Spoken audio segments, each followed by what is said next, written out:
Il y a des moments dans l'histoire où un pays entier respire à travers une seule personne.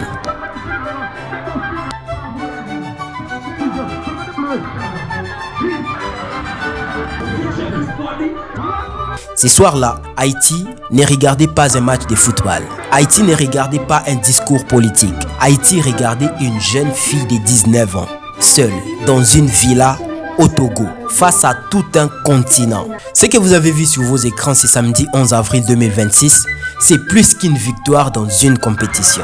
C'est un message. Le message d'un peuple qu'on avait oublié de regarder. Vous savez, hier, partout on en parlait. J'allume la télé, rien. J'ouvre Google, je tape Cameroun contre Haïti, rien. Mais sur TikTok, sur Facebook, sur WhatsApp, une seule question circulait. Est-ce que Haïti gagne?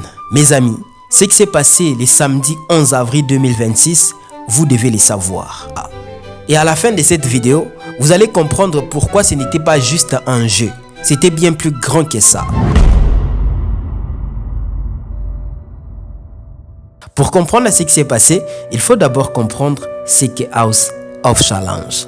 Mes amis, depuis 2019, un artiste et entrepreneur camerounais du nom de Bovan a créé quelque chose d'unique en Afrique francophone.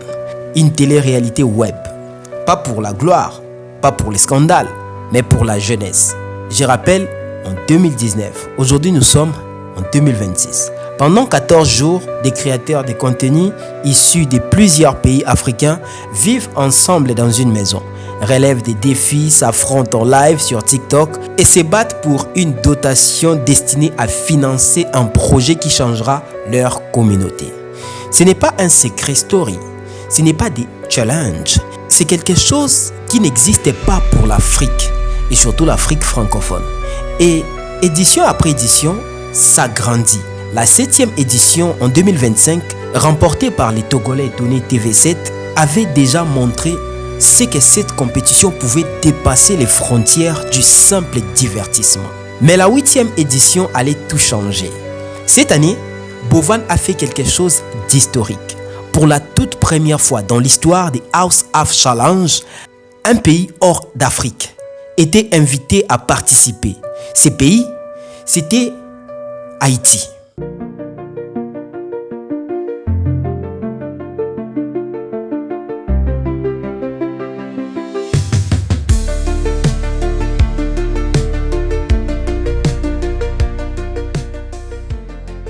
Et là, permettez-moi de vous dire quelque chose. Quand on entend Haïti, beaucoup de gens pensent aux images des crises, aux gangs, aux catastrophes naturelles.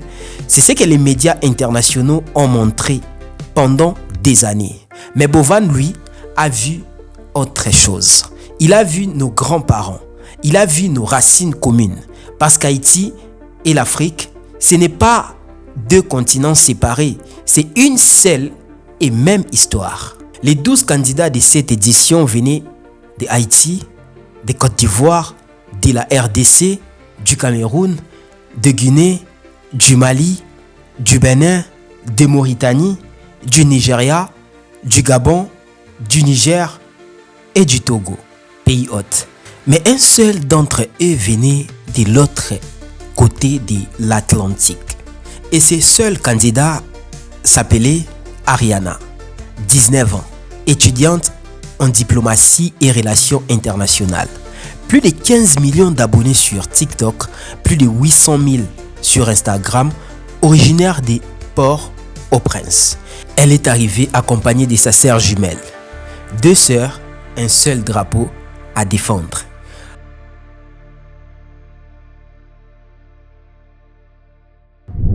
On vous aime, on a la même peau, la même couleur, on est tous pareils, juste le jeu, mais après, l'Afrique va se réunir parce qu'ensemble, on est plus fort. Je vous aime tous. Mouah, mouah, mouah. Vous devez comprendre dans quel contexte Ariana a quitté son pays pour aller représenter l'Haïti au Togo. Au moment où elle monte dans cet avion, Haïti traverse l'une des crises les plus difficiles de son histoire récente. Insécurité, gangs armés, des enfants qui n'ont pas à manger, des jeunes sans avenir, des routes détruites et une opinion internationale qui, quand elle regarde l'Haïti, ne voit que la catastrophe. Alors, Ariana arrive à Lomé avec un projet précis. Haïti, ce n'est pas seulement un pays, c'est une âme, c'est une résistance, c'est une dignité que rien ne peut briser. Mais aujourd'hui, je ne peux pas parler sans dire une vérité. Notre pays souffre. Alors ce soir, je veux lancer un message de paix. À tous ceux qui vivent dans la peur, je vous dis, vous n'êtes pas seuls. Et à ceux qui tiennent les armes, je ne viens pas pour vous juger, je viens vous parler avec le cœur. Déposez la violence, ouvrez les routes, laissez Haïti respirer. Parce que derrière chaque coup de feu, il y a un rêve qui meurt. Derrière chaque route bloquée, il y a un avenir qui s'éteint. Haïti n'a pas besoin de plus de vision. Haïti a besoin de ses enfants unis. Nous sommes un seul peuple, un seul nom, une seule histoire. Et cette histoire est trop grande pour finir dans la violence. Améliorer la sécurité alimentaire des enfants haïtiens et former 50 jeunes dans les arts visuels et culturels dans les 10 départements du pays. Un projet à impact, un projet concret. Elle les porte devant les caméras, devant le public africain, devant le monde. Elle disait, et je cite, « Chaque enfant a le droit de grandir en bonne santé et d'avoir les moyens de se concentrer sur ses apprentissages. » Et elle ajoutait, ce n'est pas seulement une formation, c'est de la dignité, de l'espoir, une perspective d'avenir pour la jeunesse haïtienne. Et c'est là que quelque chose de magique a commencé. Parce que Ariana n'était pas seule. Elle avait décidé que si elle gagnait, la dotation ne lui appartiendrait pas. Elle offrirait à un jeune haïtien porteur d'un projet dans l'agriculture, l'innovation, l'environnement. Elle ne jouait pas pour elle, en vrai. Elle jouait pour son pays. Et là, Haïti l'a entendu. Haïti a répondu. Mais voilà les problèmes. Ariana était seule. Un pays contre 11. Une outsider dans une compétition pensée pour l'Afrique. Et en face d'elle, il y avait le Cameroun. MK Michel du Cameroun. Une adversaire redoutable, charismatique, populaire, soutenue par une communauté africaine immense. Et le Cameroun, c'est l'un des pays les plus représentés sur TikTok en Afrique francophone. La finale Cameroun-Haïti, c'était David contre Goliath. Sauf que David avait décidé de ne pas perdre. Pendant toute la durée de la compétition, donc 14 jours dans la villa de Lomé, les pressions étaient constantes. Les défis s'enchaînaient. Des questions sur la culture générale, épreuves sportives, défis de danse, live TikTok en direct où le public votait en envoyant des cadeaux virtuels. Chaque jour était une bataille. Et les votes, c'était la guerre. Pour voter, les gens utilisaient des cadeaux TikTok, payés avec de la monnaie numérique. Les Haïtiens qui n'avaient pas de smartphone en ont acheté un juste pour voter.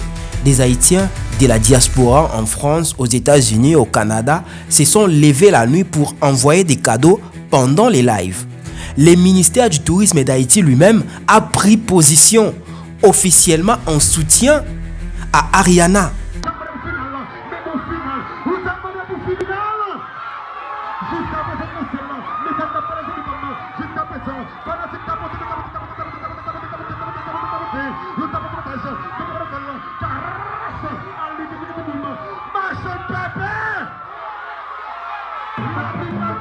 Et là, il y avait quelque chose que l'Afrique n'avait jamais vu. Une mobilisation totale. Pas juste des fans, un pays. Ce n'était plus Ariana Milagro, la femme qui jouait. C'était Haïti en entier qui était entré dans la maison avec elle. Même les sites officiels des votes a craché tellement parce qu'il y avait des trafics. Les équipes techniques ont dû intervenir d'urgence pour rétablir la situation. Voilà ce qu'Haïti avait créé. Mais est-ce que ça allait suffire? Parce que le Cameroun, lui aussi, s'est battu et la finale approchait. Samedi 11 avril 2026, la grande compétition de la 8e édition du House of Challenge. Haïti contre Cameroun. La finale se déroule en 2 étapes. La première, une preuve de danse notée sur 150 points. La seconde, des matchs TikTok en format Best of 5, également sur 150 points. L'épreuve de danse, Ariana entre sur scène et là, elle ne danse plus pour elle. Elle danse pour chaque enfant haïtien qui n'a pas eu de repas ce soir-là.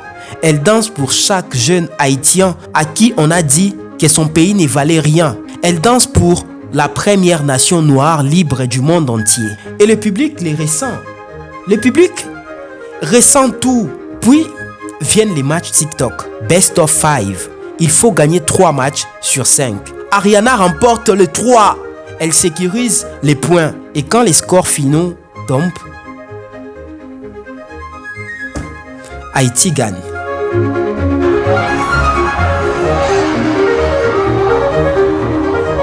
S'il vous plaît, allez découvrir notre pays Haïti. S'il vous plaît, je vous demande tous d'aller découvrir Haïti, s'il vous plaît. S'il vous plaît, s'il vous plaît. Et vous, s'il vous plaît, déposez votre âme. Déposez votre âme. Je vais envier en Haïti avec des étrangers. Déposez votre âme. Je vais passer à Bissonnière. Je vais passer. Les rues de Port-au-Prince, de Lomé, de Paris, de Montréal, de Miami, partout où des Haïtiens vivaient ce soir-là, ont explosé de joie. Pour un pays qui souffre, pour un pays qu'on regarde trop souvent avec pitié, ce soir-là, on les regardait avec admiration. Mais attendez, parce qu'il y a des choses dans cette histoire que vous ne savez probablement pas. Des détails qui rendent cette victoire encore plus incroyable. Première chose, Ariana est déjà arrivée à Lomé accompagnée de sa sœur jumelle, 2 Haïtiennes dans un pays qu'elle n'avait jamais visité, pour porter un rêve. Elle ne parlait probablement pas la même langue que tout le monde. Elles n'étaient pas sur leur continent, mais elles étaient ensemble. Et ça, c'est une image haïtienne. La deuxième chose, les sites de vote a craché. Oui, tellement. Des personnes votaient en même temps que les serveurs ne supportaient plus la charge. Bovan lui-même a dû poster un message pour rassurer tout le monde. Ce n'est pas une petite compétition locale.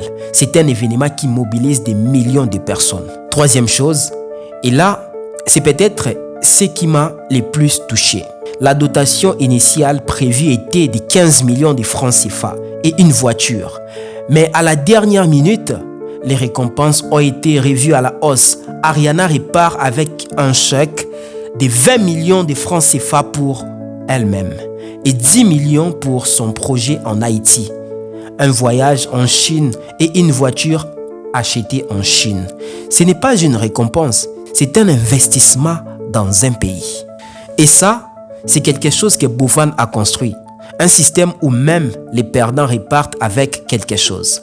Ce n'est pas juste un jeu, c'est une plateforme de soutien à la jeunesse africaine et diasporique. Et avec Haïti dans l'équation, c'est devenu quelque chose de bien plus grand. Et maintenant, pourquoi est-ce que tout ça résonne autant? Pourquoi des millions de personnes ont regardé une fille de 19 ans danser sur TikTok comme si leur vie en dépendait? La réponse, elle est dans l'histoire des 2 peuples. Ce que nous avons vécu ce samedi 11 avril 2026, ce n'est pas juste la victoire d'une influenceuse haïtienne dans une compétition africaine. C'est beaucoup plus que ça. Et permettez-moi de vous expliquer pourquoi Haïti est la première nation noire à s'être libérée de l'esclavage. En 1804, cette révolution a été faite par des esclaves arrachés d'Afrique de l'Ouest. Et le lien entre l'Haïti et l'Afrique n'est pas géographique, il est dans les sangs, il est dans la mémoire. Et pendant des décennies, ce lien a été oublié. Cette compétition l'a réveillé. Ariana n'est pas venue en Afrique pour gagner un prix. Elle est venue pour dire Haïti existe, Haïti souffre, mais Haïti n'a pas abandonné. Et cette jeunesse haïtienne, celle qui vote depuis son téléphone à 3h du matin, celle qui achète un smartphone juste pour soutenir une compatriote, cette jeunesse a quelque chose à dire au monde. Et il faut aussi rendre hommage à Bovan.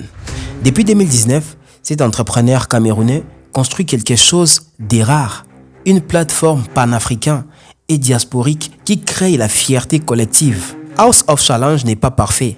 Des voix se sont levées pour questionner certains aspects économiques du modèle. Mais une chose est indéniable, ce format a réussi là où beaucoup de médias traditionnels ont échoué. Il a fait l'Afrique se regarder elle-même avec fierté. Et ce que l'Afrique a vu ce soir-là, c'est que les enfants de la diaspora africaine, dispersés aux quatre coins du monde, gardent cette flamme. Haïti, avec tous ses problèmes, avec toute sa douleur, a envoyé une fille de 19 ans de l'autre côté de l'Atlantique. Et cette fille a gagné. La prochaine édition, la 9e édition, se tiendra en Haïti. Oui, House of Challenge traversera l'Atlantique pour la première fois et pour un pays qui a tant besoin de lumière. C'est une annonce qui pèse des millions, mes amis. Ce que Toufest Actu a voulu vous montrer aujourd'hui, c'est ça. Ce n'est pas juste une victoire dans un jeu TikTok. C'est la preuve que quand un peuple décide de s'y lever, rien ne peut l'arrêter.